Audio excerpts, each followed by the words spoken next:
Bonjour, c'est Zeta Marino de Romance comme ça. Alors pour aujourd'hui, je vais changer un peu de registre puisque je vais vous parler d'une romance contemporaine. Une fois de plus, c'est une romance dont j'ai trouvé la référence sur le blog de Chichi et Tam Tam, In Need of Prince Charming, I don't think so. Voilà, qui est très bien. Alors Kristen Higgins, c'est l'auteur préféré de romances contemporaines d'une des deux auteurs du blog, donc je me suis dit quand même là, il faut absolument essayer.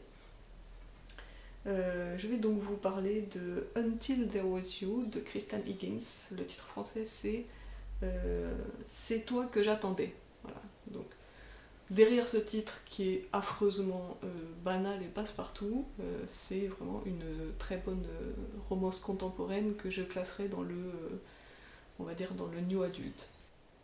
Alors c'est une histoire de retrouvailles.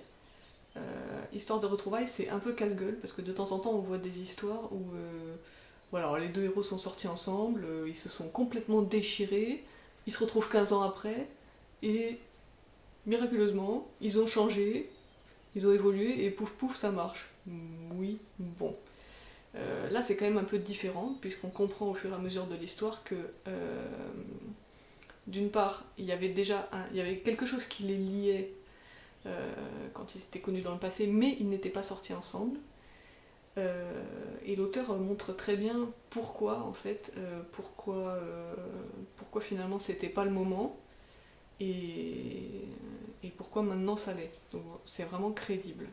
Les personnages sont vraiment très sympas. Euh, Ils sont à la fois attachants et imparfaits. Alors l'héroïne qui s'appelle Cordelia ou Posey, surnommée comme ça par sa famille, euh, voilà, elle est très mince au point où elle en a été, où elle en est toujours complexée, où elle est assez peu féminine. Bon alors c'est un petit côté, toujours un petit côté comment, ennuyeux, là, ces nanas qui mangent des kilos et des kilos sans jamais prendre un gramme. Je sais pas s'il y a vraiment beaucoup de personnes dans la vraie vie qui connaissent ce problème, apparemment il y en a quand même quelques-unes. C'est assez bien traité puisque l'auteur arrive à nous faire sentir que c'est vraiment une souffrance. Euh, Ensuite, et le côté pas féminine, c'est pas juste une façade.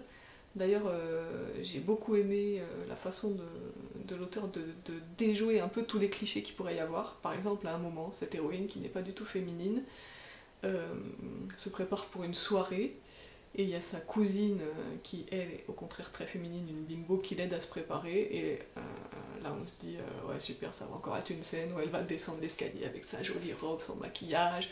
Le héros va dire, oh là là, mon dieu, est-ce que t'es belle. Et bah, pas du tout. Elle descend avec sa robe maquillée et le mec, il lui fait, bah. Du coup, elle retourne se changer, elle se met en jean avec un t-shirt et ils partent comme ça et j'ai trouvé ça excellent. Et il y en a plusieurs des comme ça, des trucs où on attend vraiment, on attend la situation, du style, alors il y a beaucoup de baseball, moi j'y connais rien en baseball, donc j'étais un peu embêtée pour suivre toute cette partie-là, faudrait vraiment que je me renseigne, mais c'est une parenthèse. Donc il y a beaucoup de scènes de baseball en fait où elle joue dans l'équipe familiale et apparemment elle est mauvaise quand elle a la batte à la main et donc il y a toute une espèce de montée dramatique et on se dit ouais là ça y est comme par hasard, ça va être la fois où miraculeusement elle y arrive. Et bah pas du tout en fait, elle rate une énième fois. J'aime bien.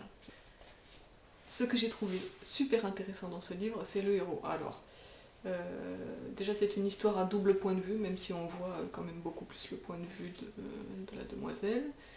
Mais on a un petit peu du point de vue du héros. Et ce que j'ai trouvé très bien, c'est que l'auteur a vraiment réussi à lui donner un point de vue sur les choses vraiment différent de l'héroïne. C'est-à-dire que il n'est pas du tout dans le questionnement, comme l'héroïne qui se dit ah mais est-ce qu'il me plaît, est-ce que je lui plais, est-ce qu'on va sortir ensemble pour ci, pour ça. Non, lui, il est vraiment dans son truc là. Il a une fille adolescente qui lui pose des problèmes et ça le préoccupe. Il a aussi des problèmes psy, on va dire. C'est pas et c'est bien fait parce que c'est vraiment c'est traité de façon réaliste, je trouve, et pas glamour. Et ça se résout pas, voilà, ça se résout pas en un claquement de doigts. Donc il a ses tocs, il se débat avec.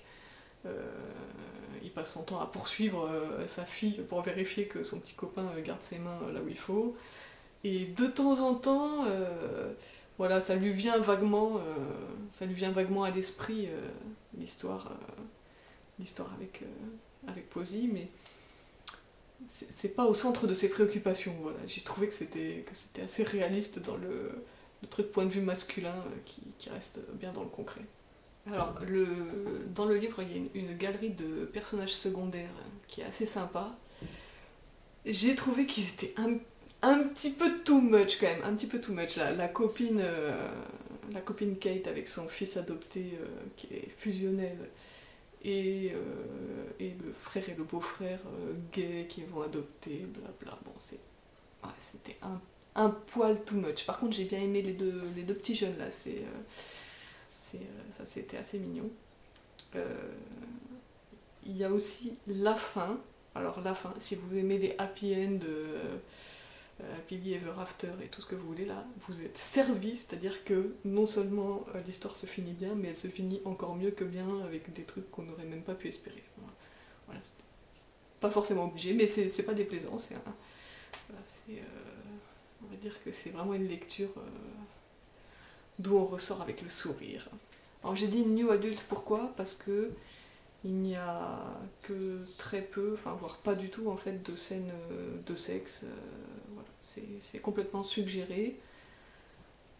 Pour ma part, je trouve ça un peu dommage, mais voilà, bon, c'est un choix. Ça reste très comédie romantique, pleine de bons sentiments, soft. Et j'ai dit ça vraiment dans un bon sens parce que c'est bien écrit et c'est bien construit et donc ça passe très bien. C'est juste il faut le savoir en commençant.